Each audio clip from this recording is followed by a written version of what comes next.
What's up, everyone? Welcome to the 509th episode of the Pokemon Podcast. It's super effective. I am your host, Steve. With me is Will. I just FYI, don't ever get me Tetris or Puyo Puyo game. I'm currently obsessed and can't do anything else with my life until I master Tetris and Puyo Puyo. Who made this mistake of giving this to you?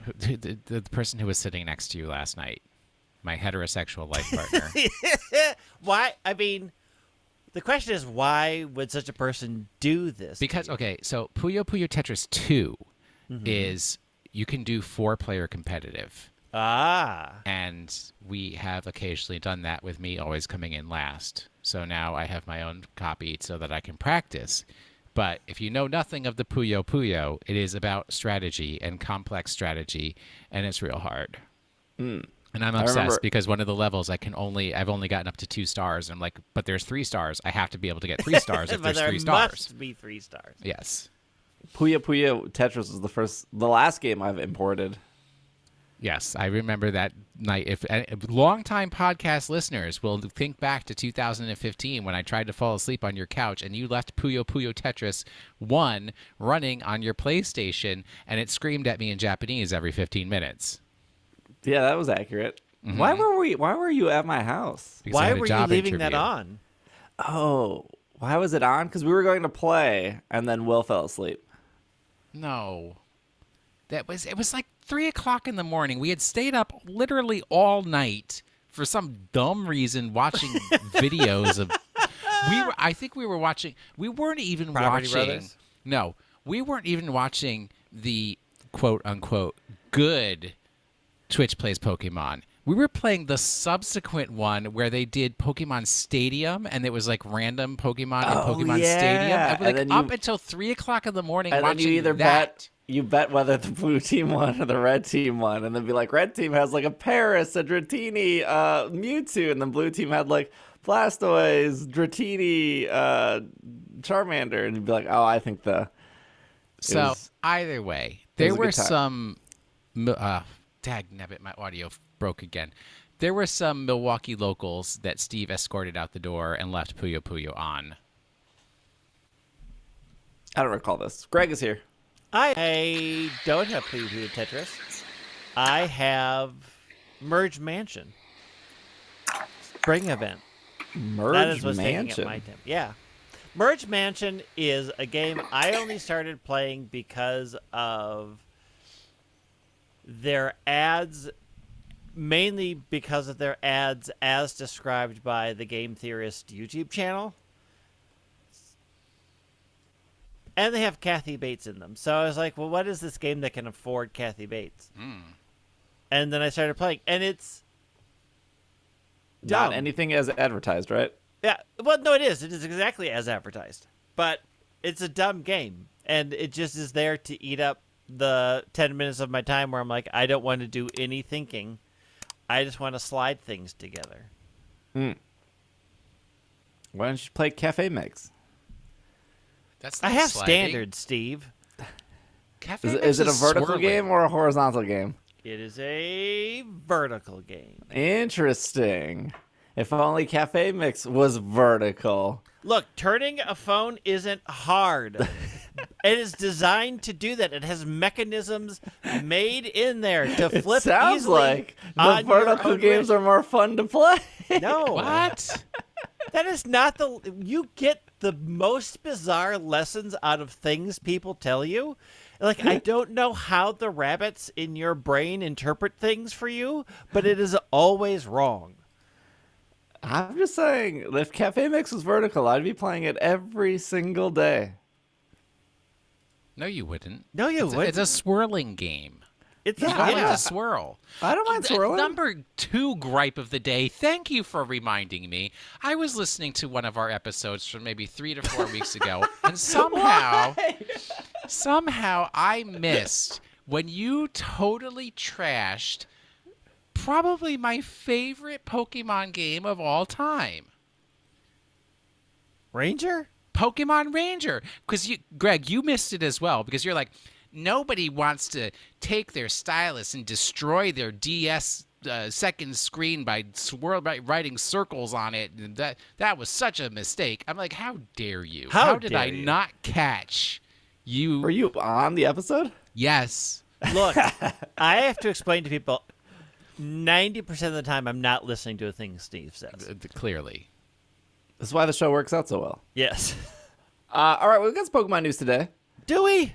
Yeah, we do. I got news articles here.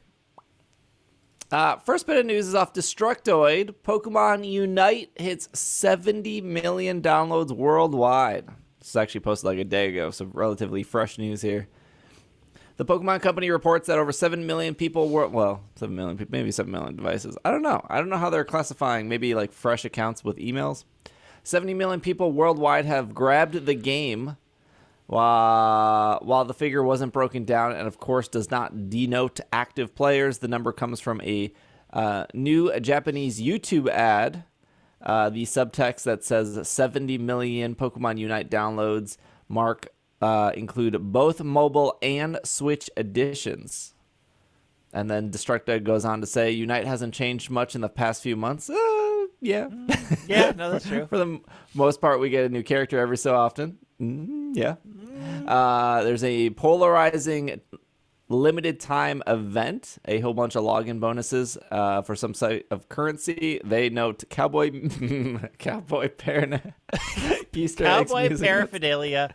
Easter eggs is happening now. Cowboy paraphernalia is gone. You know, that is, I like reading that out loud because if you haven't logged into Unite for a long time and you log in, and then you're like, why am I getting music notes? You get music notes, Easter eggs right now. You know, there are 70 million downloads and 5 people know to switch to Dreadnought. Look, I played again this morning. I am very close to 1,600, and it is... Weekends are nightmare fuel. I still believe that when they put Unite up on the world stage or whatever, and people actually are kind of forced to watch it because they're putting on Pokemon for the weekend to watch all these battles or the TCG or everything, I feel like we're gonna see a big bump. Incorrect. In people being like, nah, because that's what happened with Pokken Tournament. We're like waiting in line to play Let's Go Pikachu, Let's Go Eevee in Nashville. They put up Pokken Tournament because they got finals, and every single person in that arena, wasn't really arena, it was a conference center, was glued to that TV. Okay, then your definition of a big bump is different than my definition of a big bump. If a bunch of Pokemon nerds are going to pick it up again for about 5 minutes, I don't consider that a big bump. I mean, also, you put anything on TV while people are waiting in line, they are going to be glued to the television. What else? 2022, exactly. No. See, Greg's never been to a world championship or tournament. When here's a really good example. When we were me, Will, and a bunch of other people were at the 2019 DC World Championship, and they showed the trailer of like, you can't fake out Dynamax Pokemon. Here's like room service for Trick Room. Like they showed like the 6 or 7 like new mechanics they had around Dynamax. And that entire conference center lit up. You would have thought that the national decks / tree haters of Sword and Shield were the quietest people in the world because of how excited that entire conference center was. How does that change what I said? Because like you're underestimating like what people like see with their eyes. Like I have seen firsthand somebody who had zero interest in Pokemon watch the Black 2 White 2 finals and walk out buying a DS and a copy of Black 2 White 2. Oh, and then what a weak-minded individual. Okay, how does that translate into long-term performance and not in the moment interest like I said it was? Like you put anything on a TV when people are at an event and you advertise the thing that they're at the event for, people are going to be excited about it. How does that translate into once you leave the event and you come down from the crowd high that you are still into that thing? Because Unite is better than it was. They played Unite when it was bad. Unite is in a significantly better place. They see Unite, they get excited about it, they play it, and now they're like, this is a better game. And then they keep play playing it for 5 minutes, nobody goes to Dreadnought, and they bail. Exactly. Like what's happening now. Okay, Greg, how do you expect people to play Unite then? You're the one playing it every day. Tell us how. Tell us your enjoyment of how new fans are supposed to get into Unite. Please. They are not. I'm waiting. Be gone. Learn what you're supposed to do and come back after you've had some lessons. If the World Championship isn't going to get new people in, I don't know what at this point, because I don't think it's a Zoomer roll. Well, a lot of people like that egg. True.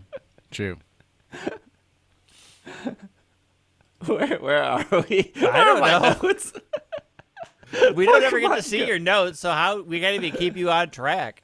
Pokemon Go. I can't say this word. Sustainability Week. Sustainability week. Yeah, there's no B in there until the There's end. a B? Until the end. Oh, yeah. Cherubi? Cherubi? I don't know how to say it. Cherubi? Cherry Yes. Ubi. I don't think it's that one. It's like Ubisoft made a cherry, and they called it Cherry Ubi. I can't remember Is it Oranguru or Oranguru? I can't remember that one either. Does it I matter? watched that It's episode. an of the anime, too. orangutan, so Uh-huh. Oranguru. Interesting.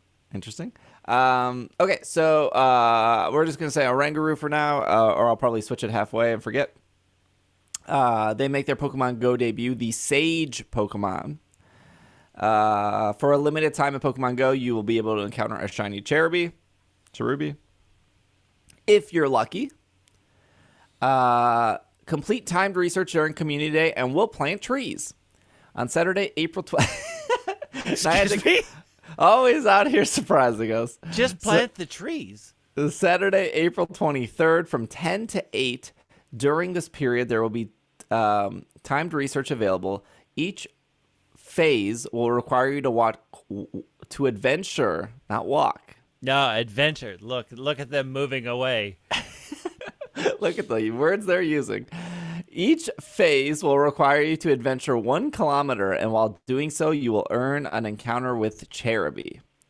During the entire April 23rd, the entire day of April 23rd, every trainer who adventures 5K during Community Day, Niantic will plant a tree up to 100,000 trees. So get exploring. Just plant the trees.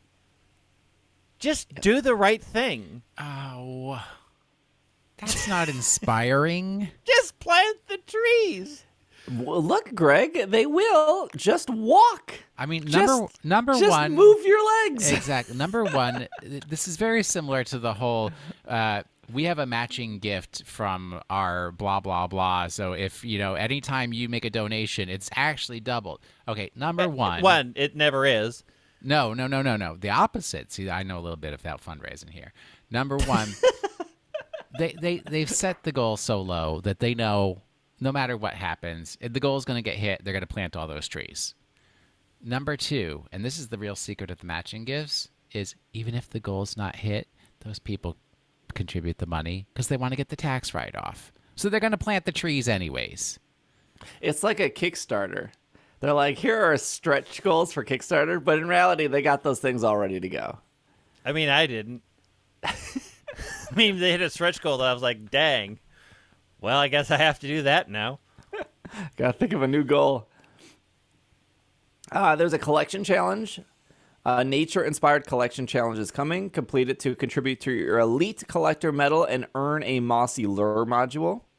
Don't Two of need the any more Pokemon you need to those. catch, Gloom and Weepinbell, will only appear when you use a mossy lure module. Well, that's a bummer. Pay that cash. You'll have an Oddish Grimer, Turtwig, Grottle, Cherubi, Trubbish, Ferocid, Oranguru, and then if you're lucky, Venusaur will spawn in the wild, which could be shiny. And then Phantump will spawn in the wild. And then the following Pokemon from 7K eggs, Alolan Diglett, sorry. Larvitar, Cherubi, and Oranguru. There will be a free bundle. Oh, there we go. So you need a mossy lure to get Weepinbell and to get, what was the other one? Gloom. But you will get a free mossy lure in the game shop at no cost. Let's see how many mossy lures I already have. Unless I threw them all away. And this is, when was this date? April 20. So this is the same date as Community Day. Saturday, April 23rd. Yeah. So we'll be, Greg and I will be at PAX. So Community Day is 2 to 5. So they really want us to play all day. I didn't plan for this, Niantic. Nah.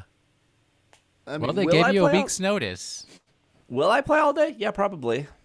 What else am I doing? Where? Why? I mean, I have two. Heaven forfend you attend a panel, somebody else's panel at PAX. God, no. I'm on 2 panels this time. No, I said attend somebody else's panel. Oh, you know what? To be honest, I haven't even looked at anyone else's panel. I have no clue what's happening. I'm not surprised in the slightest bit.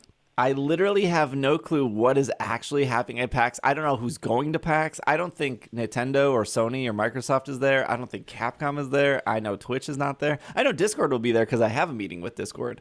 But business as usual. Hey, Discord has only been good to us. I have no clue what's happening at PAX. Greg, do you even have PAX plans? Are you just showing up? Did Greg look at the menu? Yeah. Is that the royal us? Because Discord does nothing but annoy me with notifications I didn't ask for. I have a series of people that I'm already meeting. Okay. I mean, I wanted to try to make it to the Magic the Gathering thing, but it's 8 a.m. to 10 p.m. on Thursday, and that would require me to actually spend money. So I don't want to enter the tournament. And I also don't want to it's on. Who's planning events at 8 a.m. on Thursday? You're going to be lucky if you get into the building in time because they got to scan everyone's. It goes from 10 a.m. to 10 p.m., but you still have to pay money for it. What, there like $20? are on-demand events also happening, but the thought of me packing up all my decks and flying to Boston is just not. I've done it. Just bring one or two. What's the issue? Because I have to find room for them. What? How big is a Magic deck? Not you played it. It's 100 cards. That's nothing. This might be the only time Will has been on my side on this episode. Well, I just recognize that Greg has particular luggage choices that don't. I mean, you both have particular luggage choices that do not match my luggage choices. I'm bringing. What do you mean? I bring the biggest bag possible. At all times. I'm going for an overnight. I am bringing a U-Haul truck because I need options. I bring the standard carry-on size for the overhead bin. I don't even own a carry-on because I would never demean myself. I mean, I do have to. I actually did pay to put a bag in, so I might bring a couple of the last time I traveled with Greg, he had a very small carry-on, and I was like, why is your carry-on so small? You could have a bigger carry-on. I come from the glory days of the 70s where we had suitcases. Suitcase. What did I need a bigger case for? Options. Footwear. What options? Different shoes. You could put a different pair of shoes. A brown pair of shoes, a black pair of shoes. Hey, a brown belt, here's a black question. belt. Look, I'm next to Steve. By default, I will always look better. You cannot set your level to the lowest common denominator. Aim high. Look, I'm married. What am I hunting for? Well, that is also the key difference between me and the two of you. I mean, I'm not on the hunt anymore. People hunt me. I'm still a rooster who has to have preen my plumage to attract the other roosters. All right. Speaking of Pokemon Go, a little bit off topic here, but a Pokemon Go creator Niantic is releasing a new game. It's an augmented reality pet game called Peridot, I think is how you say it. Peridot, Peridot. I think they call the creature Dots. Okay, that's fine. Is it Peridot? Yes. That's Peridot. That's a French word. Oh, okay. Oui. Got it. In Peridot, we'll go with Will's pronunciation, users will care for, raise, and breed virtual pets, sort of like modern day iPhone version. It's like sort of like a modern day iPhone version of a Tamagotchi. The pets are called Peridots or dots for short, and players will raise them from birth. It says, quote, after thousands of years of slumber, dots for short are Peridots or dots for short are waking to a world vastly different from which they used to roam, and they need our help to protect them from extinction. It's thrilling. You'll foster your own Peridots as you embark on this experience. These creatures who feel so real, you'll love every moment of raising them from birth to adulthood while you explore the world together. You'll be able to learn more about your cute new friends, develop a bond as you nurture and play with them, and work with other players to diversify their spaces. What I find oh, did you got more? Go. Yeah, sorry, that was the quote from the game itself. And then, this is off MacRumors.com. Players will care for their Peridots, take them on walks, meet their desires, play games, explore places, discover hidden treasure around the world, take photos. All of this sounds like Pokemon Go. And unlock a new Peridot archetype through breeding. There is a soft launch in select markets in the near future. Company plans to iterate on gameplay experience during the test period. Those who want to learn more can sign up for the newsletter on Niantic's site. Niantic was best known for Pokemon Go. They also developed Ingress. They also developed Harry Potter Wizards Unite, which did not prove to be popular with users, and Wizards Unite shut down on January 31st, 2022. Well, the first thing I wanted to say was it's absolutely amazing that if you look up, and now the things that I've looked up say it's pronounced Peridot, which I just think sounds awful. If you look it up, it's a gemstone. Mm-hmm.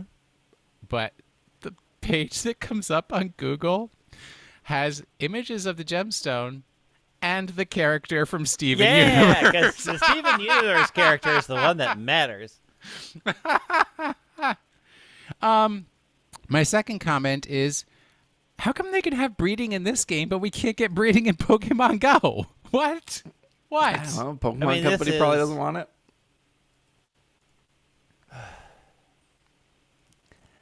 I'd be very curious what this Transformers game looks like, because it's more than meets the eye.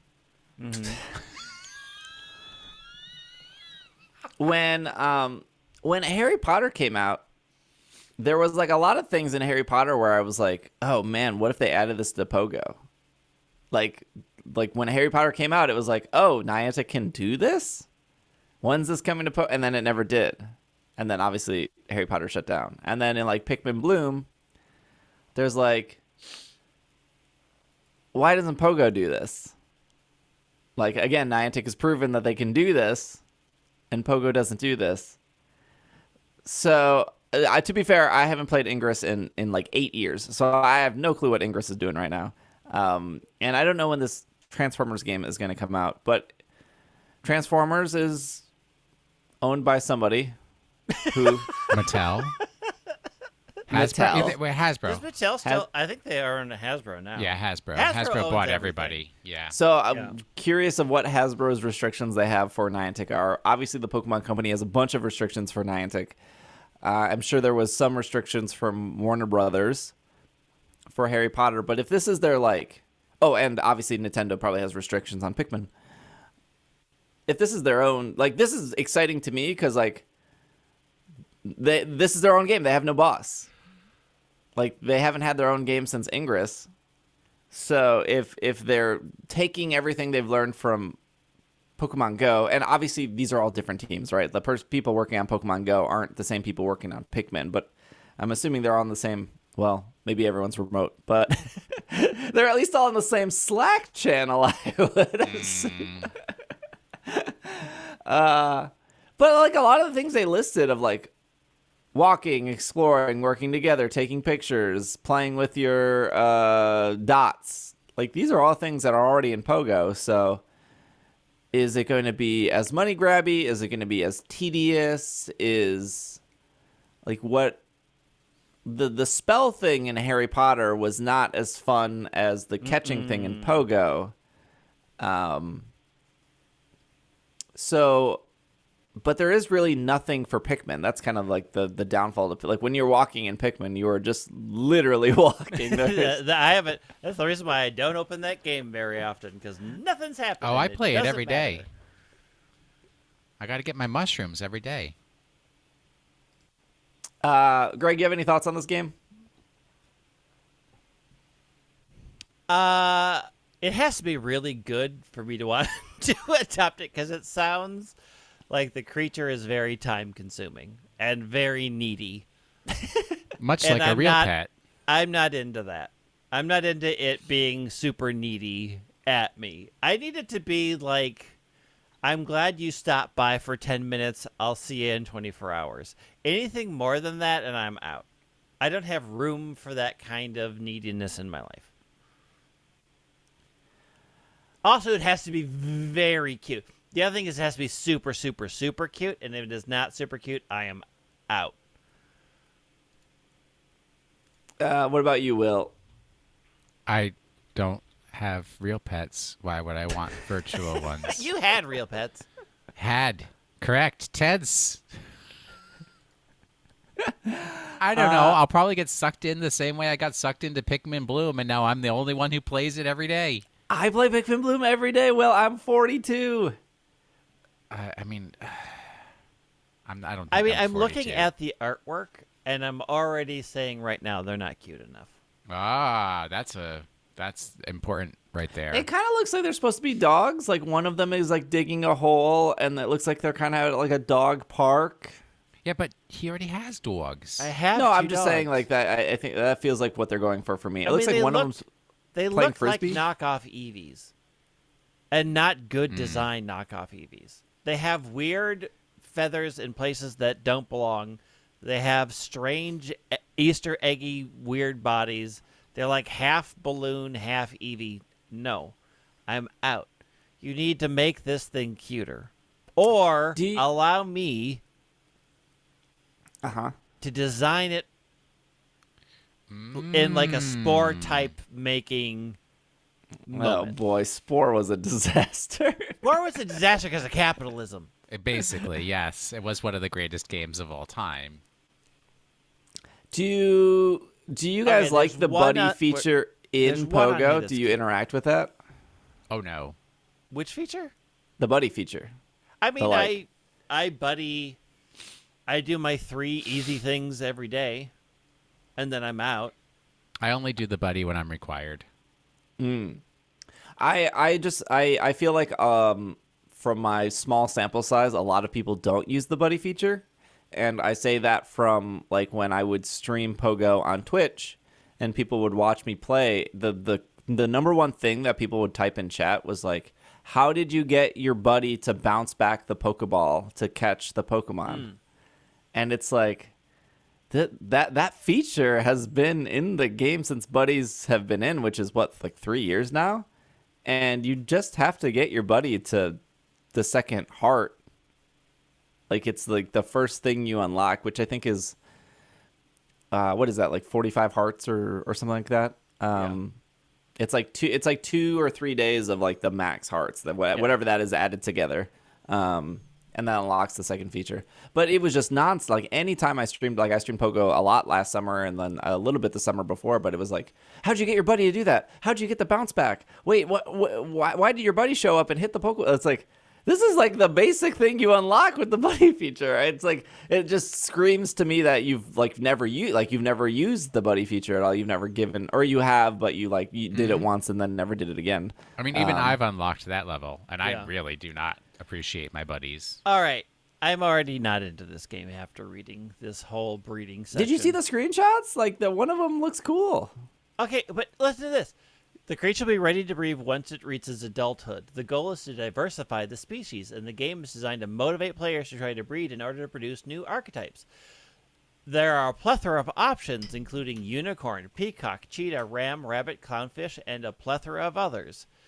Adult Paradots breed at habitats, which are points of interest in the area where they live, which is basically the gyms. To breed, they must use nests, which are Forage materials found in habitats. Some nests have the ability to alter specific traits, such as cheetah pattern nest, resulting in a kid with a cheetah patterning. Some nests alter one trait, while others mutate several. And the rarity of each nest varies. That right there, the rarity of each nest varies. I'm out. What? That sounds cool. No. Because I already don't like the design. So if all I have is a bunch of clownfish nests and it's saying, hey, drive to Iowa to find the good rare nest. Oh, no, it's not drive to Iowa. It's pay. Pay for the better nest radar so you can find the rarer nests. Why do people who listen to the show go, Steve is so negative, when it is clearly you two? You are the most negative person in the world. This game looks cool. I mean, I don't know if, I thought Wizards Unite looked cool. I definitely tried to play it for a week. It was very, Wizards Unite asked a lot. This is already asking a lot. And Pikmin Bloom doesn't ask you to do anything. Pikmin Bloom's just happy you installed the game. Pikmin Bloom mostly every once in a while sends me a message like, hi, do you remember me? And I'm like, get back in the corner. They're like, okay, we'll see you on the one day you play, which is the community. Community day, when somebody says, hey, have you opened that recently? I'm like, oh, yeah, I should look. I think this looks cool. And I think for me, it's exciting because they have so many games under their belt now. Is this finally the good game, or is this where they finally found the line to charge you the most money to get a rare nest so that you can have a unicorn? I don't know what Pikmin Bloom is doing with their money. Like, who? Well, who's paying and what are you paying for? I know, exactly. Well, you need incubators. Yeah, but even so, I have so many Pikmin that I don't even care about. Why do I want to hatch more? Well, half of them are going to put a dumb sticker on their head. You would want to hatch more Pikmin because of, you want to collect the different Pikmin. I want all the cafe Pikmin, or I want all the... But they're all dumb. What do you mean? They're cute. They have a sticker that says M on their forehead. Oh, why is that cute? Those are the dumb ones. Yeah, that's correct. And then the other one's maybe sometimes wearing a chef hat, which is who cares? So you want when you're about to put a Pikmin into the planter, you can see where they came from. So it'll have the cafe symbol or the movie symbol or the beach symbol. So now I don't even tell my Pikmin to pick up planters that are they look like a little park. Because the park ones are just going to be the M stickers. This is already way too much effort. And parks, your Pikmin can put on a clover. So you're wrong right there. No, the park is the actual park one is a bench. If it's just a tree, that's the generic one. Oh, this is awful.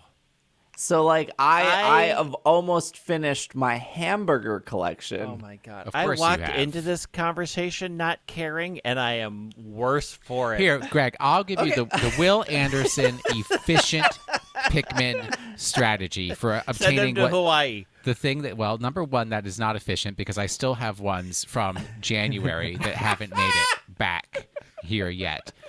Here's the trick. Steve, don't even try to argue.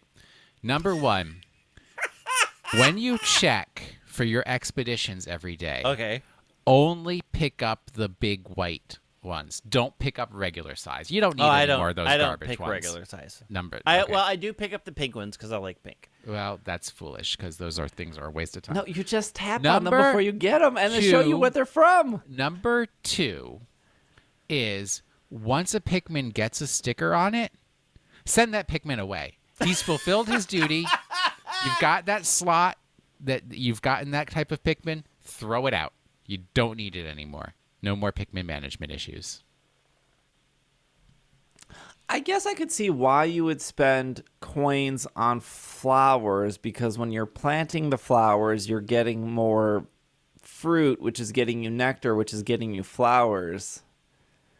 But I feel like if you are actually playing the game, which there's not a lot to play, we've discussed this, I don't know who is buying the flowers, right? I could see buying planters if you're really trying to collect them all and you're I got so many and I just want to keep hatching and stuff. But I feel like the things in the shop in Pikmin aren't like, I don't know who's like, you have to play the game, which is not a lot there, and that loop is already pretty good. So like, I will say this: I don't think it's possible to plant any more flowers at Mall of America. I opened that thing up, and the flowers expire. It is just a sea of flowers every time. Yeah. Mall of America's insane for flowers, but they expire. They do expire. But never there ever, because it's just all flowers. It's flowers all the way down. Well, look, if I know I'm going, like, I will turn flowers on when I'm like leaving the house, because otherwise I have too many flowers. So I'll be like, okay, well, I'm going to go to Target, then I'm going to Home Depot, then I'm going to go to Panda Express, then I'm going to go to Mall of America, then I'm going to come home. And then I'm out of flowers, and they'll be like, "You're empty. Finish planting." I'm like, "Cool. Well, but next time I leave, I'll have 300 again." You ready for the Will Anderson efficient hack? Just plant flowers in your own house. A planted flower is a planted flower. It counts. I will say this: when it's warm again and I can walk outside, I will probably turn the game back on again, because I'm actually going on actual walks. Right now, like walking around the Mall of America in a circle. No, you don't get my attention. And my gym's Wi-Fi is so bad that half the time everything yells at me like you don't have a connection. So I'm not even trying. I'm just walking around in a circle there too. And back to the Paradots, I finally got them up on my screen here. They're ugly as sin. Yeah. I don't want Did you see the zebra-looking one in front of the giraffe? That one's cool. Thing looks like some sort of. It looks like a monster. Are you guys looking at the screenshot that has like the 10 iPhones? Yes. Yes. It yeah. looks like Did you see the like chameleon some one? kind of disease. I don't know what's wrong with the poor thing. Only but put one it out that of I its think, misery. The only one that I think that looks semi-decent is second from the right on the top row. Oh, that looks like Leafeon. Yeah. The one on the beach? Yeah, the one on the beach. Yeah, that one's cool. I think the one on the chair is good. No, I don't like things with I don't like color. I don't want colorful things. That's why you can get the black and white one in the bottom. That looks like it is ill and needs to be put down. All right, we got to take a break. Here's the thing. I will probably try it because you make me. I never make you do anything. I didn't make you get Pikmin. Complain and complain and complain no, until you are decide seeing to open it up. How much fun and enjoyment and how happy I am, and you're like, I want a piece of that. The amount of times I've seen enjoyment on your face on one hand. Yeah. The only reason Pikmin is on my phone is because of that peer pressure. Yep. We're taking a break. When we come back, we're talking about more stuff. Goodbye, BRB. BRB.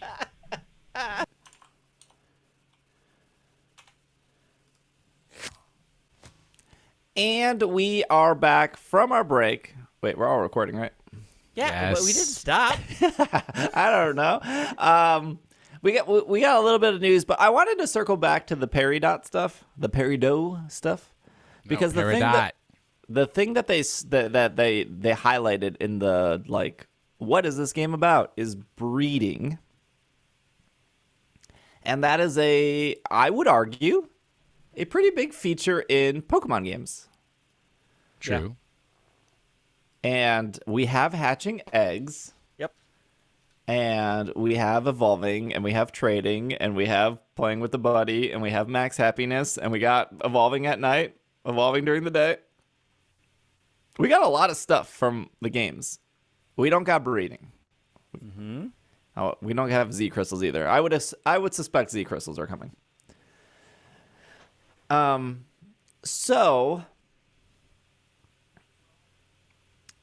a lot of this would hang on what does breeding look like in Pokemon Go? What does breeding look like in Peridot? There's a part of me, I always think of like the big conspiracy stuff here. Oh God, here we go. There's a part of me that like thinks that Niantic wants to do a bunch of stuff. And they go to the Pokemon Company and they're like, we want to do this. And the Pokemon Company is like, no. So that's my big first conspiracy theory, is that this is a common thing that happens. Where Niantic is like, I want to do this. They go to the Pokemon Company. The Pokemon Company says no. And I feel like what I said before the break with like what Harry Potter is doing, what Harry Potter nothing anymore. They was shut down. doing, made it seem they're not like doing nothing. Like, one of the coolest things about Harry Potter, and it wasn't even that cool probably for a casual player, but for a hardcore player, you could do this on day one of Harry Potter. You could go into the settings and you could download all the assets, and it was like 2 gigs or whatever, and it made the game run incredibly smooth because everything was just running off. Like, you didn't have to preload that stuff from a server. It was just on your phone, unpackaged. And another game that does that, well, this game will no longer exist probably by the end of the year, was the Pokemon trading card game online. If you went into the settings, there was a like download all the card artwork, and it was like 5 gigs or something. And I could see why they wouldn't want to force somebody to, here's 5 gigs of PNGs. Good luck. But if you did do it, your game ran much, much smoother. So it was always like really weird for the 2 years that Harry Potter was out that like Pokemon Go didn't have that feature of like, just let me download these assets. Well, so what like, I'm hearing is games that let you download the assets go belly up. True. that's the common theme. That's the common theme right I there. understand. Harry Potter download assets. People stole those assets and never went back. Pokemon trading card game online, download the assets. People are like, I downloaded them, they're garbage. I'm out. I'm not saying that like Niantic was like, we found a way to do breeding in Pokemon Go, presented it to the Pokemon Company. They were like, no. And they were like, well, we're going to make our own game. I think they were always going to make this game. But Well, here's the thing. I don't see on their bizarre mission statement how breeding works in Pokemon meets their you must walk because we said so mandate. Because they changed gyms and stops into nests. Well, there are already gyms and stops here. So if you just have 2, you breed them and you make your own eggs. Again, that sort of goes against their whole concept of you have to go out to our things. You have to go spin our stops. You have to go send gifts to get our eggs. Like, breeding stops a lot of how they think their games should be played. I don't necessarily think so because not if you're creative enough. If This well, is okay, so Niantic and in the Pokemon main Go. series Pokemon game, you put 2 Pokemon in a daycare.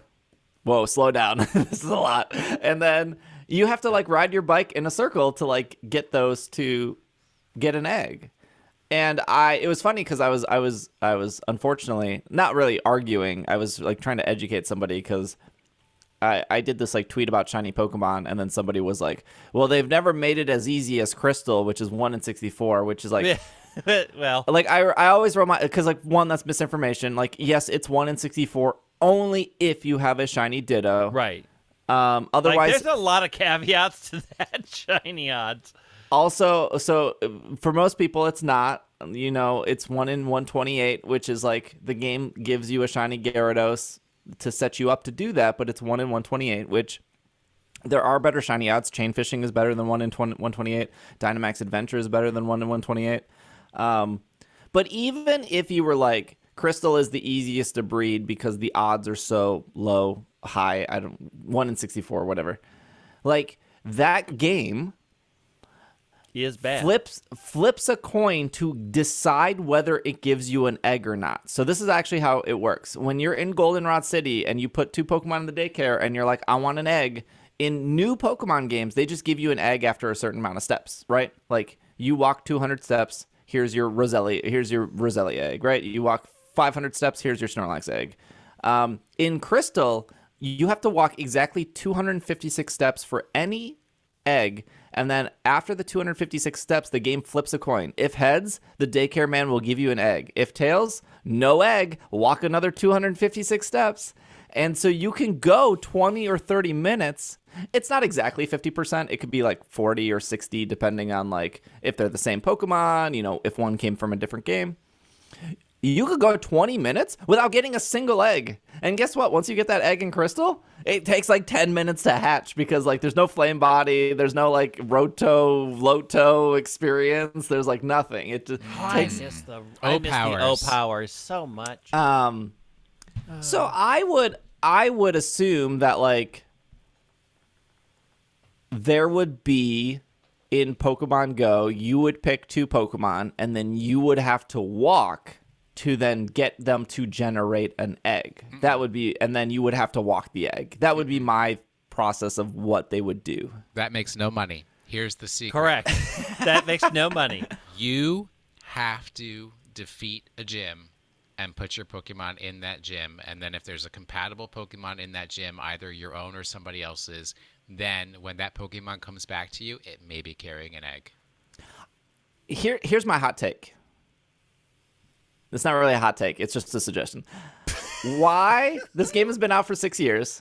We have Pokestops. We have gyms. Why do we not have like a third building? A daycare? Like a daycare, a Pokemon Center, a mart or something.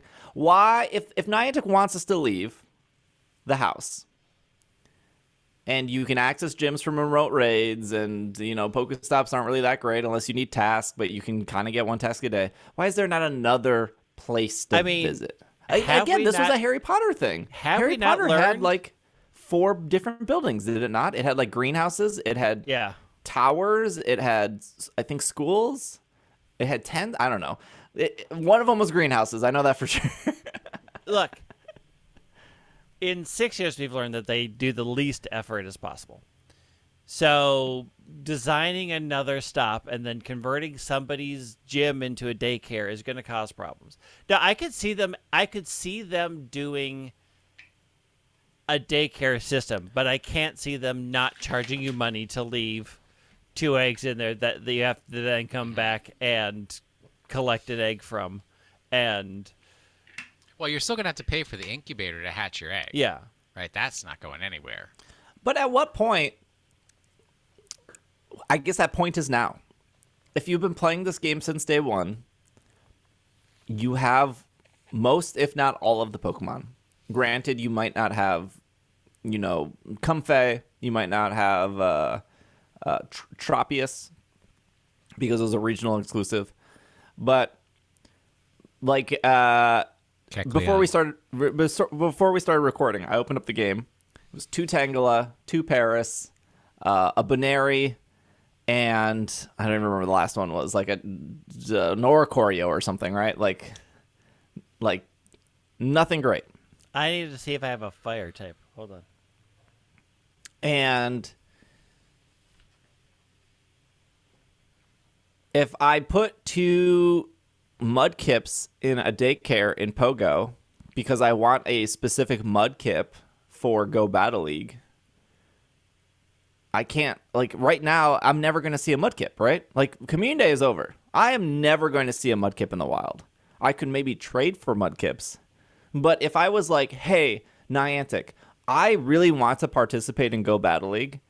I missed out on Community Day because you screwed me over. It was only 3 hours. It wasn't 6 hours. I couldn't play. I want to play your game. I want to participate in Go Battle League. Swampert's supposed to be good. I don't have anyone to trade with. But if you're going to tell me I can go down to the downtown area of my city where there would be a breeder and I can put 2 of my bad Mudkips in and wait 48 hours and get a Mudkip egg and then walk to hatch that Mudkip egg. Isn't that everything that Niantic wants? They want you to leave your house. They want you to go somewhere. They want you to come back. They want you to then walk the egg. I mean, no, because they also want their community days to be special. They want to release things on their schedule. They want to make sure that there is false scarcity so that when a community day comes around and you've been waiting 2 years to get a Mudkip for Go Battle League, you make sure you make that community day. Like you have to take what's easy for the player out of this equation and think, what are their goals and what are they trying to push? And they're trying to make their events special, to make sure that you go out when they want you to go out and they want you to hit the places that you want. Now, could I see them saying like, hey, as a sponsorship deal, Starbucks or whoever wants to sponsor will turn your thing into a daycare and people will come and leave stuff there and it'll be a stopping spot. I could see them doing that. But I do think things like making your own Pokemon or making things on your own goes against one of their unstated things, is that we want our events to be special and we want to control how you gain access to the good Are we saying Niantic wants that, or are we saying the Pokemon Company wants that? Because when I read the Peridot release and they use the word breeding, and I feel like that's not like, I feel like that they were like, make sure we include the word breeding. Because there's no way in the 6 years of Pogo, they have not sat there and talked about how will breeding work in Pokemon Go. Whether it comes out this year, whether it comes out next year, whether it comes out in 10 years, there's not a doubt in my mind that team at Niantic didn't discuss the possibilities of what breeding looks like in Pogo. And if they've figured it out and they pitched it to the Pokemon Company and the Pokemon Company was like, no, and they were like, well, our new game's coming out, we're going to do it there. And then we're going to show that everyone likes it here. And we're going to show, more importantly, that this breeding thing we're putting in Peridot is going to make money. And then they can go back to the Pokemon Company and they could go, look we did breeding right. It makes money. People love it. Let us do it in Pogo. That's my big conspiracy theory. I don't think they pitched it to Pokemon Company first and Pokemon said no. I mean, it is very common, especially in a lot of companies, where you go to a different project, prove that it can work, and then you can bring that to the big thing and say, here's our absolute proof of concept. Yeah. Let's do it. Like, I don't think that I don't think Pokemon Company said no. I don't think they're like, we really want breeding, and the company said no, an important part of our games you can't have. I think that took them a while to figure out how they would monetize it. And then they have to show that it works, and then they have to convince them to say, well, the nesting thing works, so let us change stops into something different, because it's going to take a change to how the game plays, and they need to have that proof of concept first. Yeah, I also just think that the game has to have a new feature eventually, right? When was our last new feature? Was Mega? I lost track. like when they introduced raids, that was actually like huge, right? Yeah. It was like we could, like, I remember the day raids came out, and I remember raiding a Croconaw, a Bayleaf, and the other one that everyone forgets, Quilava. Quilava, the best one? Excuse me? Like, I remember going out and seeing raids and seeing the countdown and being like, this is cool. And then the buddy feature was another thing they added, right? So buddy feature, raids, oh gosh, I'm forgetting so many like features that, like, I guess you could say the postcard, post book, like, I mean, eggs weren't there from the beginning. No, eggs weren't there from the beginning. No, eggs were there from the beginning. Were they? Yeah, eggs were there from the beginning. Yes, because that was one of the ways to get a Dratini was 10k egg.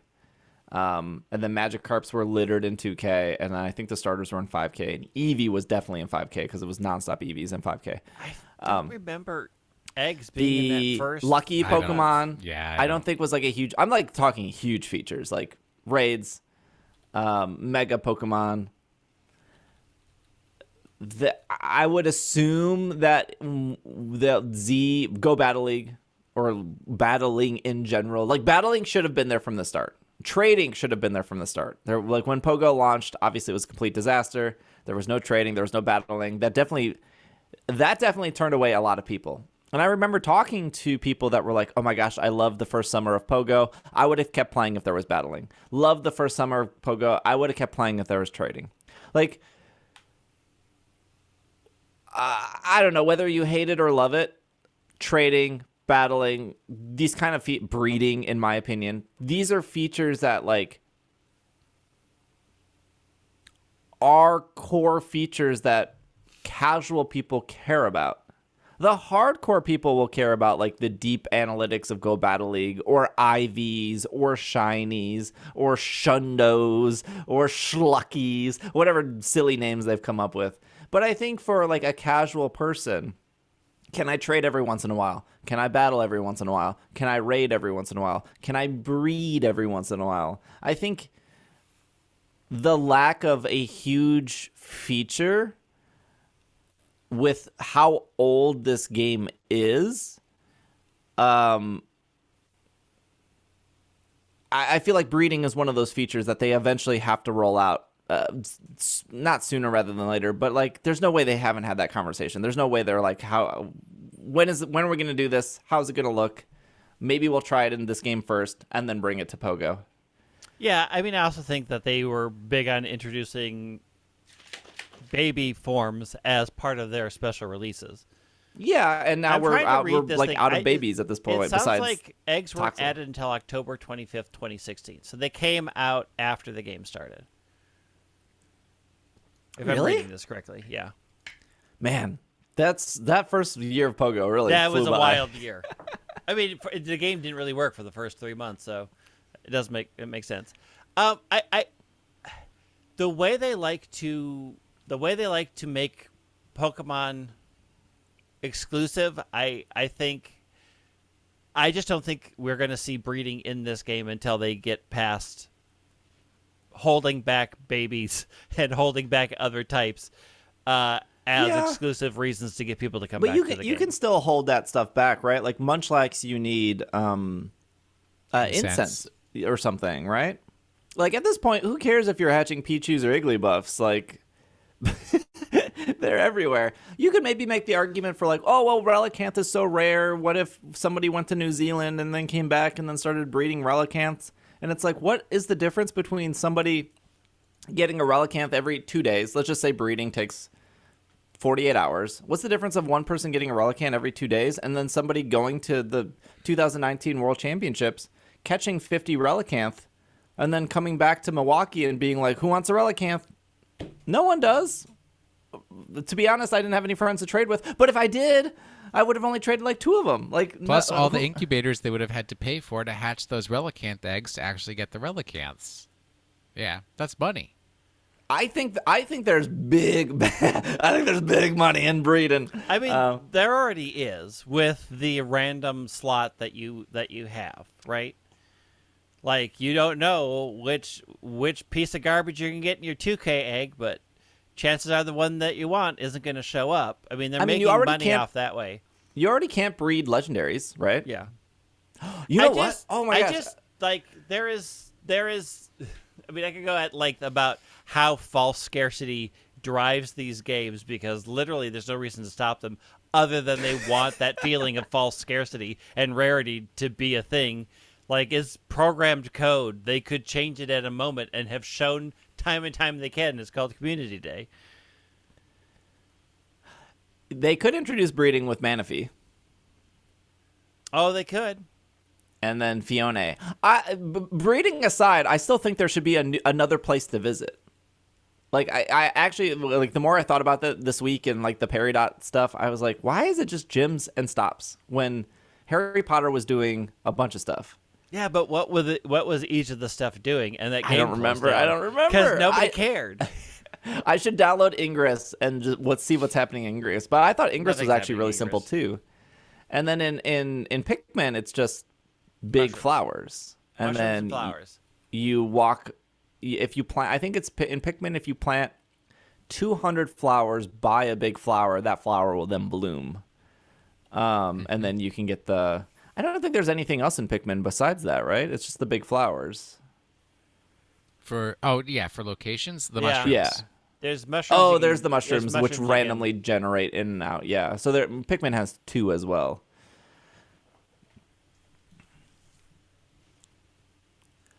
I'm looking this up. I'm trying to find a good Harry Potter Unite for a dead game to tell me what that was and why there were so many. This is difficult because the first page of Google is literally it's closing. Yeah, that makes sense. Like, okay.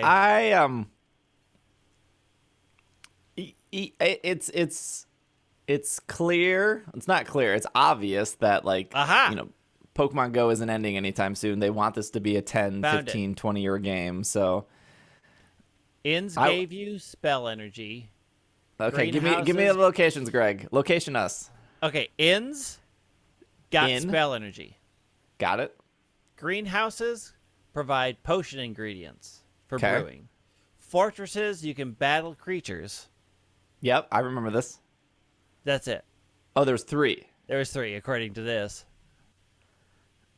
I thought there was a 4th one. I think fortresses could upgrade. I think they got bigger. This guide, granted, this is from 2019, so who knows? It's what I could find, okay? It says there are 3 main types of buildings: inns, greenhouses, and fortresses. I'm looking to see. There's things you could find. There are port keys that let you do to other things, but no. Yeah, and again, the problem with adding like a 3rd location is, if you don't live in a city, you're going to be like, oh, I don't have a nursery, I don't have a Pokemon Center, I don't have a Pokemart, I only have one stop, I don't even have a gym. It's like, yeah, that's you live in the middle of nowhere. The Pokemart is their store in game. Everybody can get to the Pokemart. That's true. They don't want you. They want to make sure you can access and spend money always at any can spend money. The Mart will never be a location. You can always give them money. There's also still the like, when are we getting a season? When are we getting a monthly pass? Like that has to be something. Why do you say has to? It doesn't have to. They must be making just enough money right now that they don't have to worry about that. I think they always want to make more money. I think there was something in the game code a while back of like, oh, it looks like they're implementing framework for like a season pass or a monthly subscription model. Yeah. Before we go to our last little bits of news, there was another data mine because Pogo just got updated recently that referenced Pokemon Sleep again. I have said this on my Twitch streams. I don't think we said this on the podcast. There's always like the chatter. There's that always Pokemon, another sleep. The Pokemon Sleep is dead. The reason we know that Pokemon Sleep is not dead is because in late January, there was an update in regards to Sleep in Pogo, specifically for what was called the Go Plus Plus, that little hockey-shaped puck. So there was an update in Pogo of their base framework for Pogo to work with the Go Plus Plus, and there was basic compatibility between Sleep and between Pogo. We still don't know what that looks like. We don't know what Sleep is supposed to do. We know what the title screen of Sleep looks like, and we know what the Go Plus Plus looks like. And then in the recent, 0.25372, whatever the last update was for Pogo, there was another line of code in regards to the Go Plus Plus. So hopefully that comes out this year. Mostly, I don't really care about Pokemon Sleep like everyone else. I just want the Go Plus Plus. I just want another. I just want another device that like auto catches Pokemon. I like the Pokeball Plus. It's just, it's a little big. Something a little flatter might be nice. So you can hold it against the back of your phone. Blah blah blah blah blah blah. Yeah. Blah, blah. So yeah, and then I can hold. You weren't at Community Day, Will, when I was like trying to hold my DQ. Smoothie and then tried to hold my phone and then tried to like Go Plus Plus and then I got a brain freeze because I was trying to drink the smoothie too fast. And that was the punishment for forgetting where the DQ was. For flying too close to the sun and doing too many things. trying to have so much fun so fast. You brain froze. And then we went into the Levi's store and then they were charging $70 for a hoodie and I was like, oh, I can't afford that.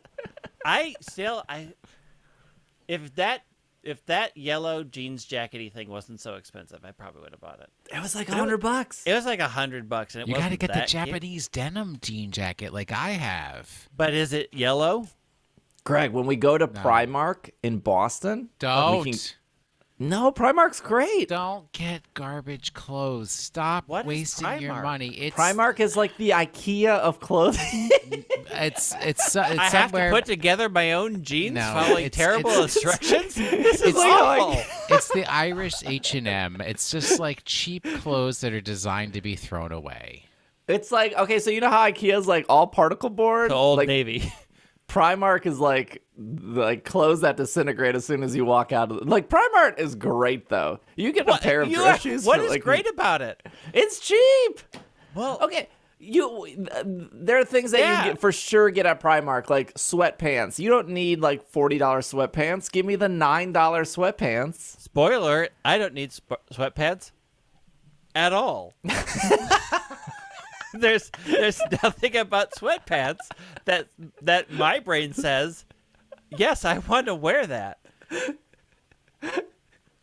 Greg, I am telling you to bring the biggest luggage to PAX because you're coming home with this Primark. No. You don't have to worry about it because Primark sells luggage. Yeah. So you could just buy luggage there. You're telling me I have to go to this IKEA clothing shop. I'll get it's like 4 stories. panels like that I have to snap together. And then I can wear it for 2 months, and then I'll be like, it fell apart. Oh, yes. No, all my Primark clothes I still have. They haven't fallen apart. They're just not good quality. No, it's like IKEA. It's like IKEA in like you have to be very choosy. Like, this T-shirt is going to fall apart if it drizzles outside. This jean jacket is going to be okay. You just gotta, like, it's like, again, like IKEA, like this bed frame, gonna last 10 years. The matching dresser to the bed frame, going to fall apart if I move it 1 inch in my bedroom.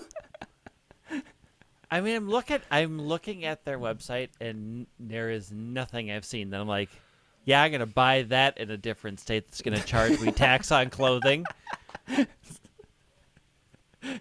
How is that a suit? What is this? It's for the youth. It's for the youth. Yeah. I'm sorry. A bomber jacket is not a suit. It's a bomber jacket. The styles are changing, Greg. Oh, remember, it's an Irish company. They might have different words for things.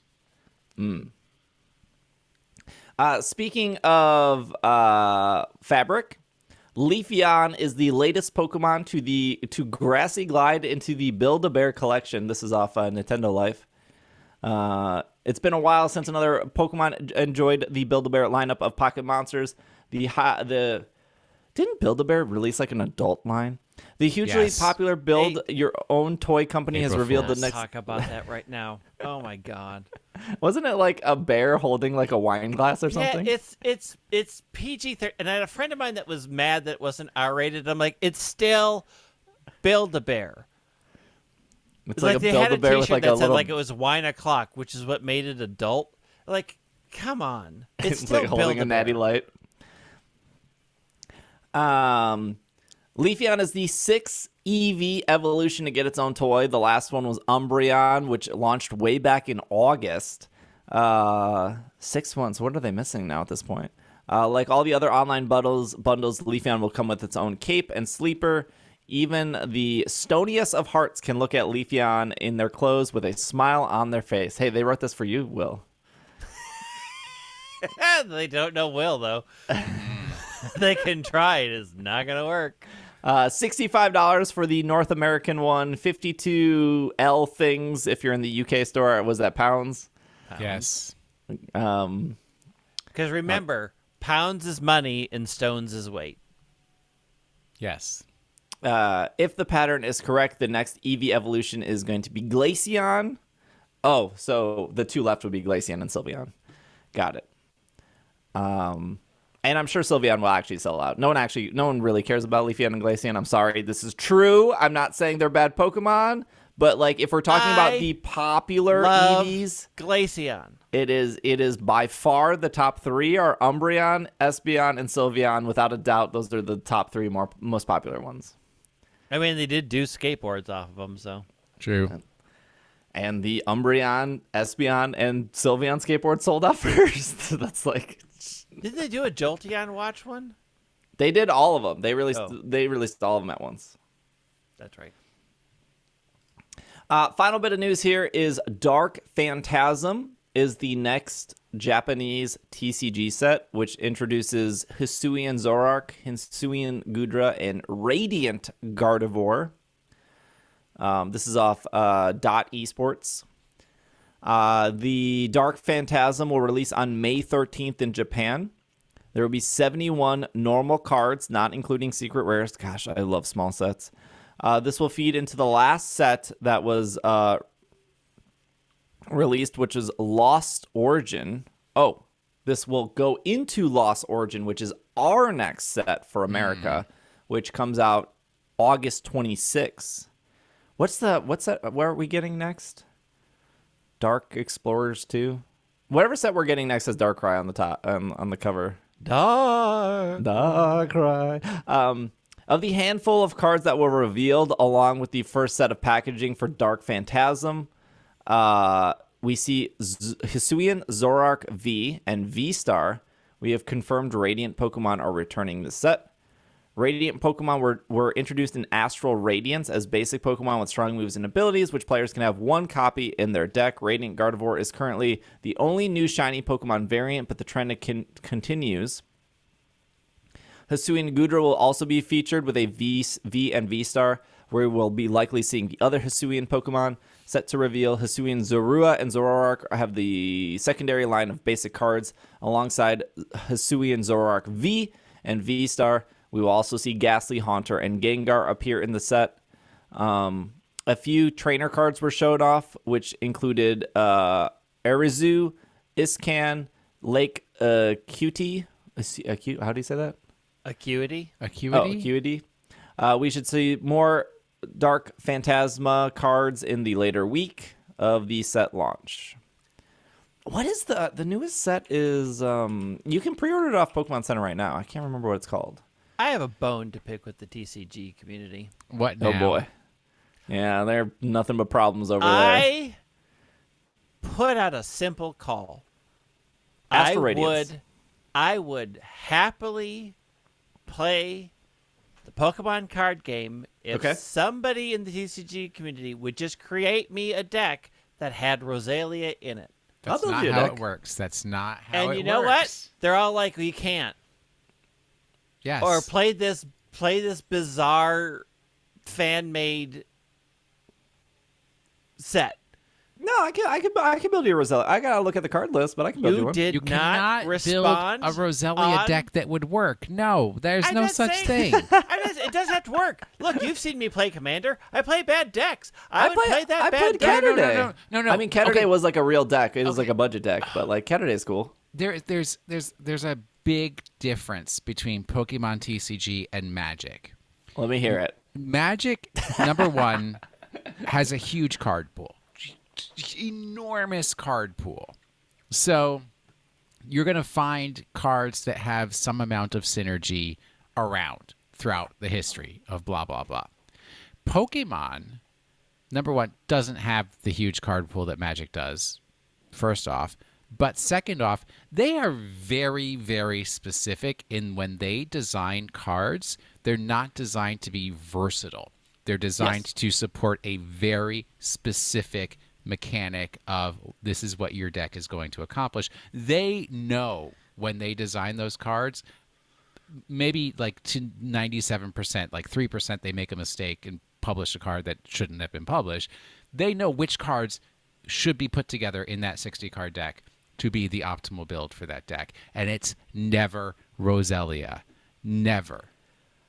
Rosalia exists as pack filler for people who are collecting the cards. I'm just saying, there's a Hisuian Lilligant card that's coming up, and it's a grass deck. And the fact that you can't, that the TCG people want me to play their game, but they can't even design a bad non-synergy deck for me. This is the bone I have to pick with these people. I can make you a bad Commander deck, and you'd still have a good time playing it. Okay, so Will is correct, and a good point of this is this Hisuian Zoroark V-Star they showed off. Its move is 2 colorless. I don't remember what it's called, but I can explain what it does. It does 50 damage for every Pokemon you have in play with a damage counter on it, and there's a stadium card, which I think either is already out or is coming out, that when a Pokemon goes into play from your hand to your bench, you or your opponent, they have to take 1 damage counter. So they do design these cards. They do design certain cards to be very good and to be competitive. So Will is 100% correct. And certain Pokemon are always good. As it turns out, Zoroark is almost always a good card. Like, the last time I played the TCG, Zoroark was one of the most dominant cards, and that wasn't that long ago. That was like 3 or 4 years. That was like 3 years ago. Where like Zoroark's ability lets you like discard 1 card and let you draw 2. That on itself was like amazing, and then its move was like a double colorless, and its move was actually really good too. So like Zoroark, Darkrai, Mew, Gardevoir for the most part, Smeargle. Like, there are always Pokemon in the TCG. Charizard is almost always bad, by the way. Like, Charizard is popular, so. But like Reshiram, Zekrom, those are almost always good. So like, there's no surprise here that the Zoroark they showed on the cover of the set is like, oh my gosh, the Zoroark card is actually going to like be able to be competitive.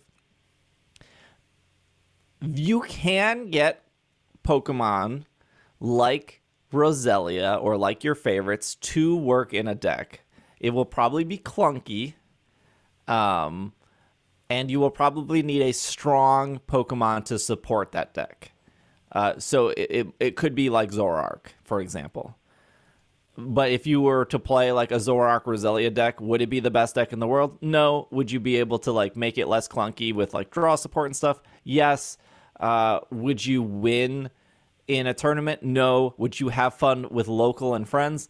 Yes. No, you would. No, I disagree, because what you would have is you would have a disabled Zoroark deck, because you'd have to take out some pieces that were making that Zoroark deck work to fit in.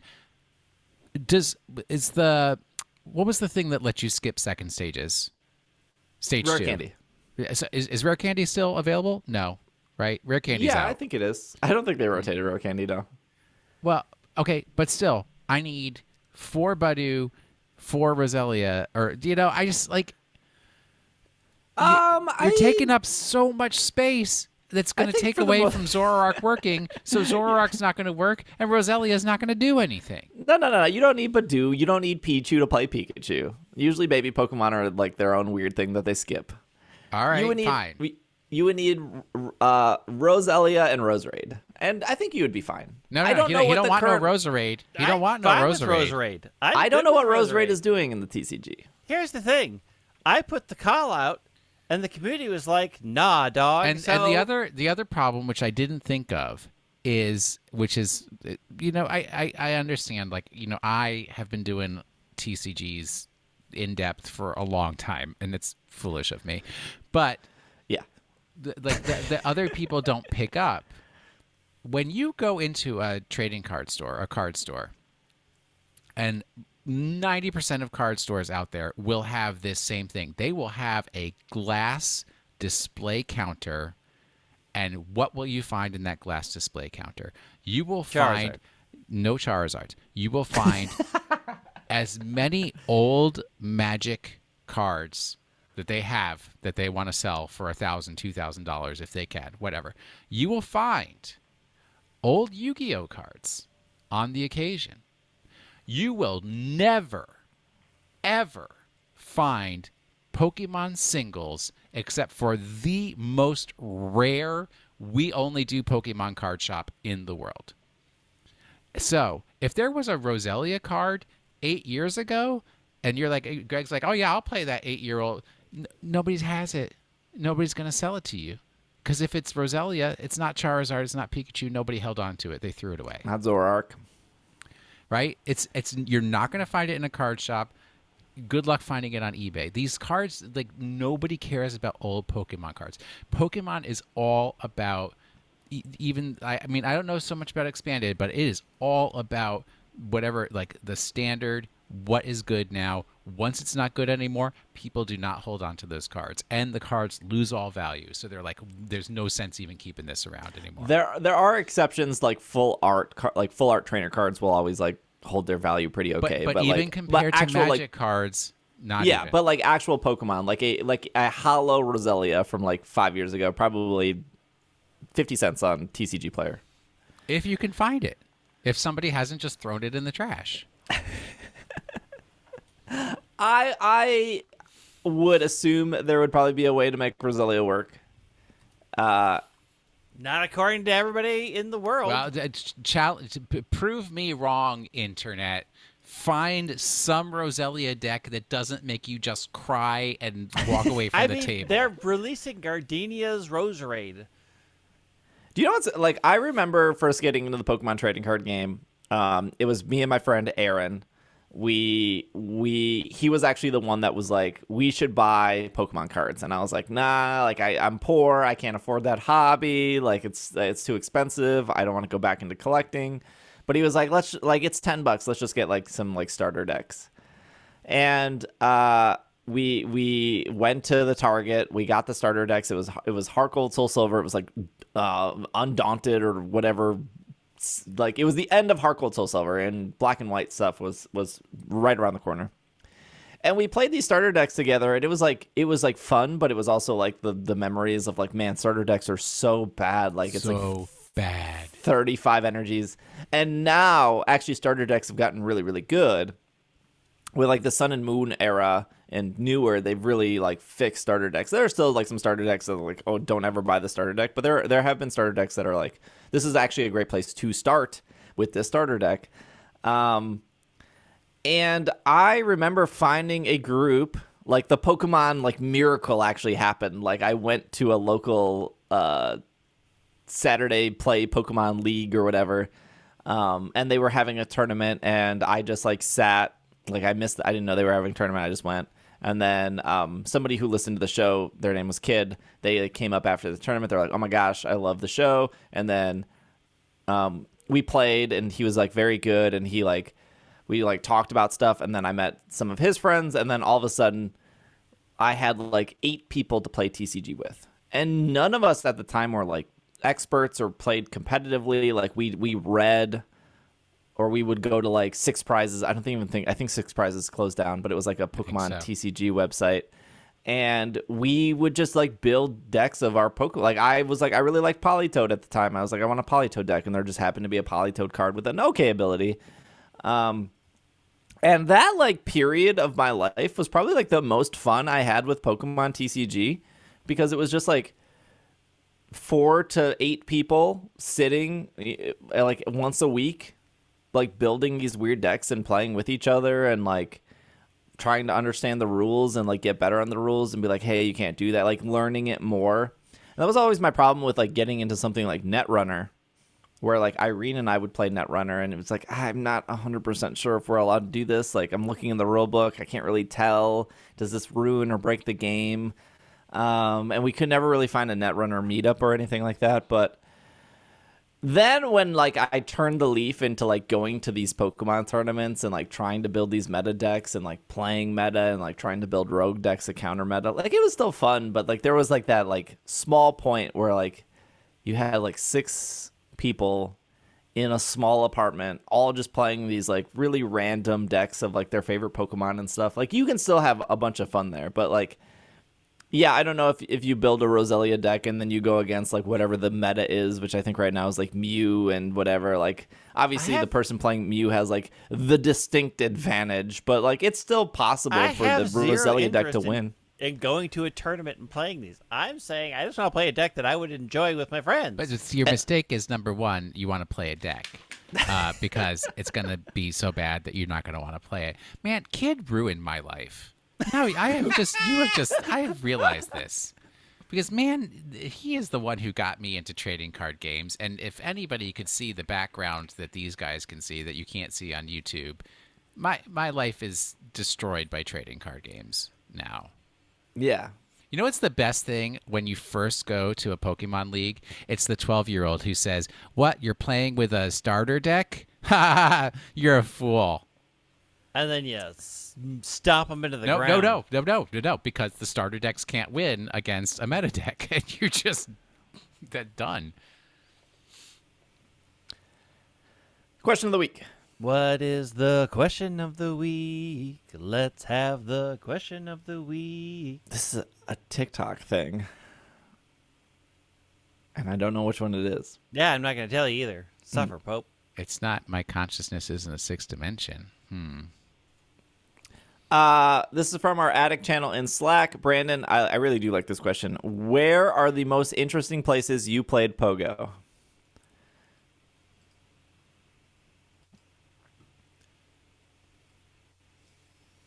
Greg's thinking. Yeah, I mean, like... It's not Milwaukee for Greg. No. God, nothing's interesting in Milwaukee. I like... So, event-wise, like, it's hard to separate because, like, Chicago Go Fest and St. Louis Safari Park were great events. But, like, those cities aren't interesting. Okay, if the weather was nice, that park was incredible. Yeah. That park would St. be Louis like a place I would place. love to go to play Pogo consistently. Playing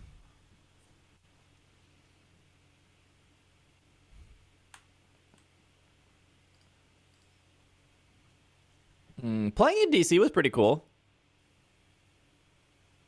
When we played for what was that? It was like they had it was Suicune raid.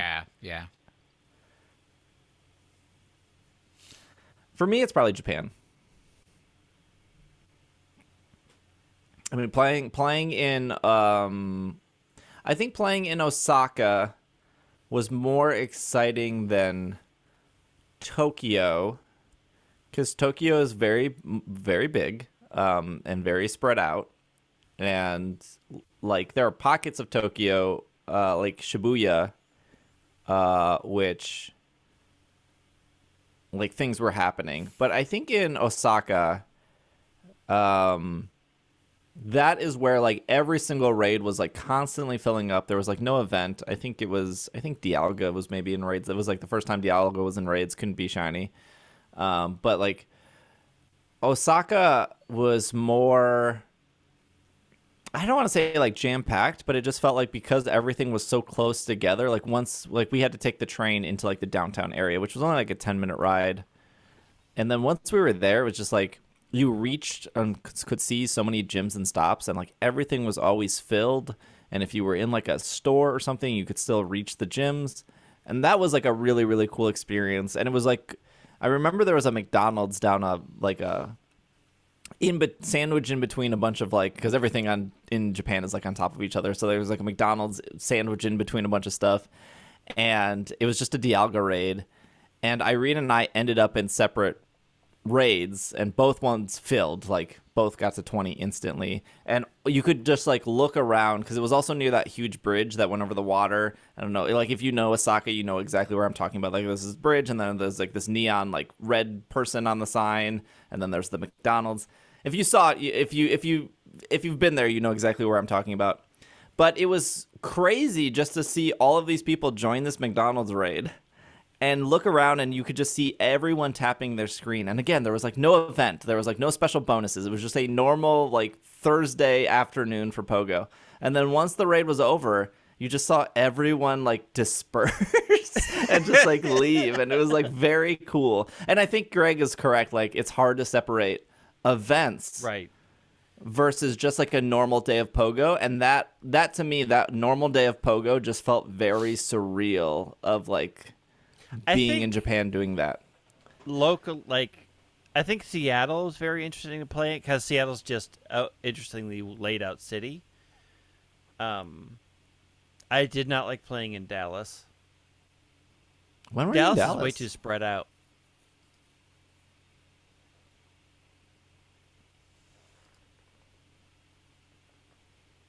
I played in LA. LA was fine. Just LA is not a great walking city. I still like playing in Boston a lot. I haven't played there yet, but I'll find out. So Boston, if you want to move to the top of the list, make it special.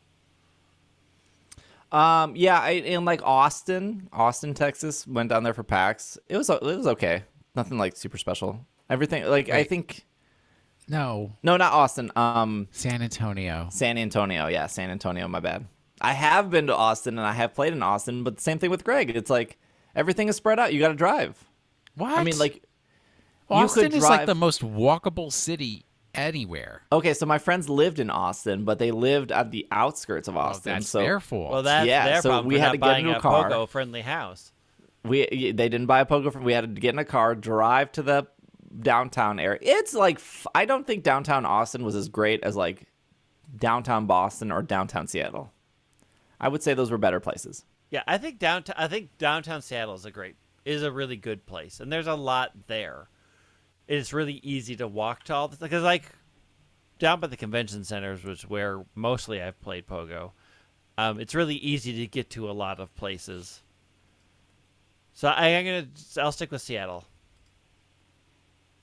until Boston make it special. Good luck.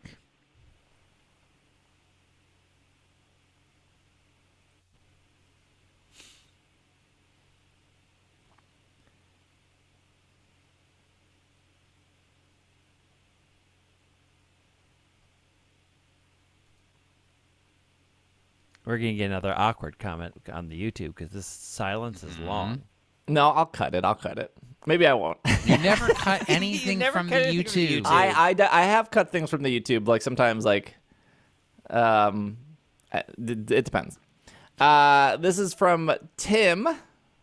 I'm not gonna. I just think this question's funny. I'm not gonna pretend. This is Tim from the YouTube. If you want to leave a comment on our YouTube, like, comment, subscribe, all that stuff. I'm not going to pretend to understand blockchain's DLTs, but what are your all thoughts on implementing an almost NFT? For the record, I think NFTs are dumb. NFTs are bad. I disagree with both of you, but go ahead. Style system in Pokemon where you could buy or obtain in-game Pokemon you would own regardless of games. So, for example, a new Animal Crossing comes out. Boom, you can display your Pokemon in it. Boom, your Pokemon is in your VR house. Pokemon could be displayed on your profile. I'm not necessarily supportive of this idea, but I would be interested to hear your discussion on it. One, it's called Amiibo. Two, it's a bad idea. I think I fundamentally have an issue with this question because Pokemon already are NFTs. They're digital tokens that represent something. Right now, they don't have commercial value, although we've discussed in the past, people do sell the electronic Pokemon on eBay, even though that's illegal, and they're tradable. Yeah. Yeah, I saw some article of somebody being like, hey, we're turning Pokemon cards into NFTs, and I was like, do you not know that the Pokemon trading card game online has existed? Exactly. Like, they're already like a full art Cynthia in the Pokemon trading card game online is like 40 packs. And that's like a lot of packs for just, Cynthia. I mean, sort of barring the discussion of the many, many, many, many, many issues with NFTs and what NFTs represent. Much like Amiibos, much like anything where you are selling quote unquote ownership, it is not sort of a great idea. Like to break it down into so anytime you're going to add in monetary value, you're also going to have to try to add in scarcity, because people who own that thing want there to be not many of them, because the way that an NFT is going to work is there can only be so many of them. So then we're getting into the fact that, well, they put up 10 Arceus for sale, they all got purchased, and those are now the only 10 Arceus that are ever going to exist. Well, and those people own them. That's a very limited point of view on what the concept of NFTs can mean. It doesn't have to be monetary. It doesn't have to be a sort of a value engine of being limited supply. NFT could solely mean I can't get I can't get into my 4-hour lecture on what NFTs mean. But if they're not going to add in scarcity, then we already have it with home and bank. You caught it once and you moved it forward. But the difference is, and so there's the thing that people see with NFTs, which is like the CryptoPunks or the Bored Apes or the thing that's being sold. Oh, those dumb monkeys. Ugh. They're apes. They're apes. Okay, and if that is what you see when people talk about NFTs, just take my first word for this. You're looking at the wrong thing. The issue of NFTs is the concept of ownership and proof of ownership and how that is publicly known, which currently in the art world, which is what this is sort of like a digital critique of, is somebody could own a piece of art and there may be a paper contract in a locker somewhere that says that, but it's not publicly known. With NFTs, everybody knows that you own a particular something. So you could have Pokemon on the blockchain, and it says basically my Pokemon home is registered on the blockchain, and anybody who wants to look can see exactly which Pokemon that I have in my Pokemon home. No money, nothing like that's not involved. And then, therefore, it could go for what this person was asking and then say, all right, if another game, non-Pokemon game, wants to access the blockchain and say, all right, so these are Will's Pokemon. He has proof of ownership of these on the blockchain. We can now represent them in this other game. That's fine. And it doesn't have to be about money. Except it's about money. Well, I mean, it doesn't. That's a limited view. I think my problem with it's a limited view that is based off of where we are in late stage capitalism, which created blockchains and NFTs. Like, they can do that now. If they really wanted to do that free for everybody, why else am I paying $16.99 a year for Pokemon Home? I have proof of registry. Well, wouldn't it be better if you just had a wallet, I don't want to say a Bitcoin wallet, but a wallet? I mean, that's what Home is supposed to be. It's on my mobile phone. It is a variation on that. Which, I think part of the problem with like Pokemon outside of Pokemon Go, and Pokemon Go still has this problem, is like the hacked or duplication or whatever that I'm pretty sure the Pokemon company doesn't like that, like PK hex exists. I'm pretty sure the Pokemon company doesn't like that somebody is selling a copy of X and Y on eBay for $40 and it says like all 649 shiny Pokemon and 1,000 Master Balls, right? Does PK hex still exist? Oh, absolutely. Yeah. Oh, wow. Yeah. If like I like to collect shiny Pokemon, right? And I think there's always a conversation of what shiny Pokemon are worth. And if shiny Pokemon were worth something, they could be tradable, no money aside, like what Will was saying. Like if I got a shiny authentic Sinistea, which would arguably be a very hard shiny to find, although somebody could be starting that hunt and get it in 2 encounters. Somebody could be starting that hunt and get it in 2 years, right? Like it's just random. It's just RNG. There is no marketplace. I'm using marketplace loosely because again, no money aside. But there is nothing stating that shiny authentic Sinistea is worth 2 shiny Snorlax or you know what I mean? Like there is no like fair trade. It's just what people deem that what they would want in exchange. Where I would argue that the Pokemon trading card game online had a marketplace, right? Like a digital version of Cynthia, which was a supporter card, shuffle your hand into your deck, draw 6 cards, was worth 40 digital packs of unopened Pokemon cards. Like that is a NFT like situation of like this digital good is worth these digital goods and we are now trading for that, but there is no receipt. And I'm not going to say I understand NFTs with the receipts and all that stuff, but like I feel like Pokemon would be worth something if there wasn't just like the ability to like duplicate or make your own or hack or whatever. because the Pokemon Company is doing. It's almost like the Pokemon Company wants that. Like, you can only get Shaman from these 20 days. Hey, if you don't get Darkrai by the end of April, you will no longer get Darkrai in Brilliant Diamond Shining Pearl. Hey, did you buy Brilliant Diamond Shining Pearl? Guess what? You can't get Manaphy anymore because that person just doesn't give you that egg anymore. If you missed Shaman 16 days ago, sorry, you can't get Shaman. It's like they want to create these very rare, very sought after Pokemon, and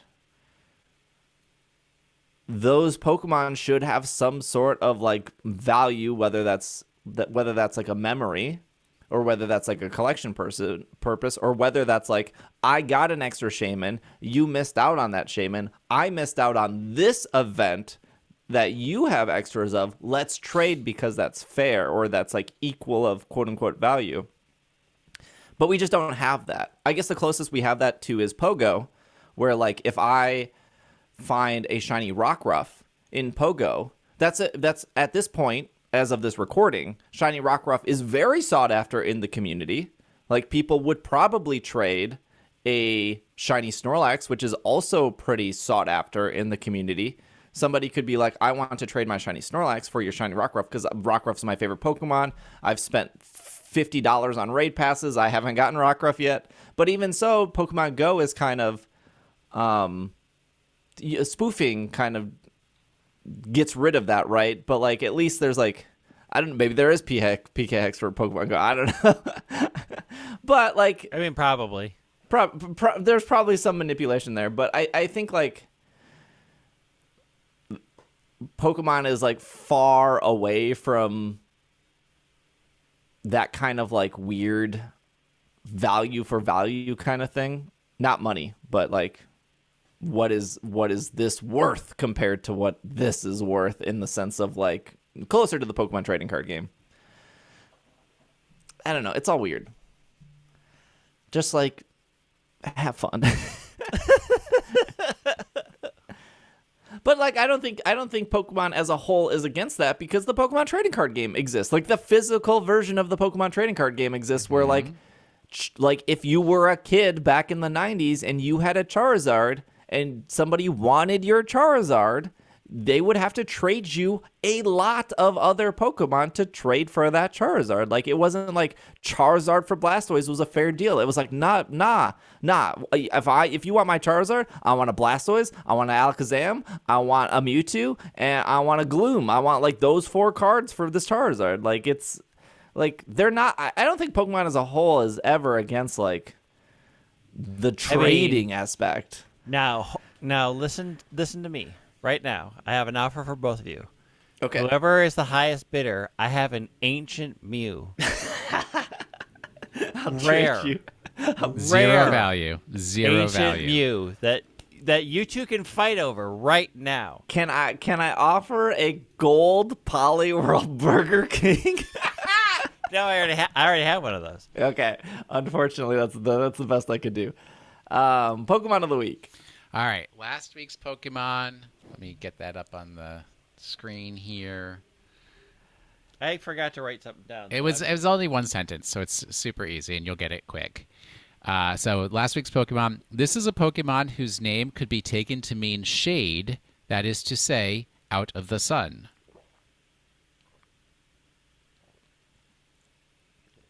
Wow. I was drinking water. It's Chatot. Sableye. Dang, what's the word for sun? What's another word for sun? Solgaleo. Solrock. Well, I mean, you're close, but Lunatone. what's the word for sun? Like the official name. It's a solar system because it revolves around... Star. Sol. S-O-L. I said Solrock. No, you sun said is a so. I said star. another word for sun. It's Absol. Absol. The disaster Absol- Pokemon. Are the Absol worst. doesn't like the sun. It's dark type. That's why I said it doesn't. I said its name. Oh, goodness gracious. Ab means away from, as a prefix. Abs. I gotta work on my abs. Absol has a cool Mega. Does it? got the One Rings Angel Sephiroth thing going like for little wings, yeah. In Diamond and Pearl, Absol appears on Route 213, which is close to Lake Valor, which was drained by Team Galactic. In Platinum, Absol appears on Mount Coronet in one of the places when first accessing the Spear Pillar before Giratina is released by Team Galactic. In Black and White, Absol can be found by the Giant Chasm, a place where disasters are said to befall trainers, and Route 13 being known as an unlucky number. Indeed, 2 years later, the Giant Chasm is where Team Plasma makes its stand. In Sun and Moon, Ultra Sun and Moon, Absol can be found next to Tapu Village, which was destroyed years later earlier by Tapu Bulu. In Pokemon Ranger, Shadows of Almia, Absol can be found next to the Altru Building and Altru Tower, from which Wait, what? I never played this game. The team name is Dim Sun? Team Dim Sun plans to take over and control all Pokemon in the region. Absol was the last year's answer to Pokemon's Trainer's Choice. Good to know. Absol is the only non-legendary Pokemon to be featured on the box art of Pokemon Box Ruby and Sapphire. Hey, Greg has a copy of that. I do. Absol and Togepi are the only non-flying Pokemon that can have Super Luck as their ability. Shuffle icon for the Mega is so emo, and I love it. Oh, Shiny dang. is also very good. Absol's like the Hot Topic Pokemon. Oh, yeah. Somewhat true. It is absolutely chain wallet. Listening Chain wallet to energy. Fallout It's like Boy. that- so it's just that CWE. weird like Japanese wabi sabi where it's like it's got the one horn and it's like off. It's not bad. Like all Western demons and stuff are always balanced. And know that Mega Absol wants you to listen to its mix CD in the car. Hardcore. Yeah. Even though you said driver picks music, Absol's like, but I've got this new dashboard confessional. It's so good, you guys. Hands down. It speaks to me like you don't even understand. All right, this week's Pokemon. This week's Pokemon will either be easy or difficult for fans of the Pokemon game Pokemon Legends Arceus to identify. This Pokemon is one of those with an alternate regional form, albeit an unheralded one. While it is not a baby Pokemon, it is one of those varieties that is easily ignored and typically unloved, like a memorial plaque at a rest stop on I-70 in Ohio. In fact, in the game where this Pokemon first appeared, it is the only one of that variety to receive a regional form. Originally, it could have been described as the Kleenex Pokemon, but its new form is more like the letters you receive in your postbox. All right. We will be back next week. I don't know in what form, since Greg and I are leaving on Thursday to go to PAX. And Greg, when do you come back? Monday? Are you Monday morning or Monday evening? Monday morning. I picked the times close to yours. Will Anderson solo show. So I don't know if Will, Greg, and I will record early or if Will will just handle it. We'll figure that out. It's actually Saturday when we're recording this, so we got all weekend. But there'll be a podcast regardless of that. And then the following weekend, I'm traveling to a wedding, although I'm only going to be gone for 2 days, so we'll figure that out too. But obviously, podcast will still happen. Twitch streams up until PAX, and then when I get back. Speaking of Twitch, twitch.tv/PKMNcast. If you want to, I don't know what we're doing right now. We're still Shiny Hunting Shaman, still touching Legends, still. Oh, we went back to X and Y this past week. That was a treat. I saw that. And I'm like, what are you doing? Well, now that I've gone back, I'm like, oh, there's 60 shinies in here. I need to get ribbons on them. I need to move them forward before Pokemon Home. I was doing a little chain fishing. There's a lot. But we'll be back next week. Instagram, TikTok, YouTube, all that. PKMNcast, Twitch, all that stuff. Hey, if you're watching on YouTube, feel free to like, comment, subscribe. Really, really helps out. I think like 70% of people who watch the podcast are not subscribed on YouTube. If you're listening on Apple Podcasts or Spotify or all that stuff, thank you, making it to the end. We will see you guys next week. Will is at Washed in the Sink. Greg is at White Wing. I am at Dragging a Lake on Twitter. PKM and CST on Twitter. If there was any ads this episode, I'm guarantee the promo code was either PKMNCST, unless it was for every plate. But we will see you guys next week. This has been another episode of the Pokemon Podcast, and we are super effective. Super Blockchain PKMST is now your one-stop shop for NFTs of Will, Steve, and myself. Buy us digitally, and proof of your purchase will be forwarded, I don't know, somewhere. Look, I don't know how this works. It's just a bad idea. I'll be your digital receipt. Yeah. Good luck.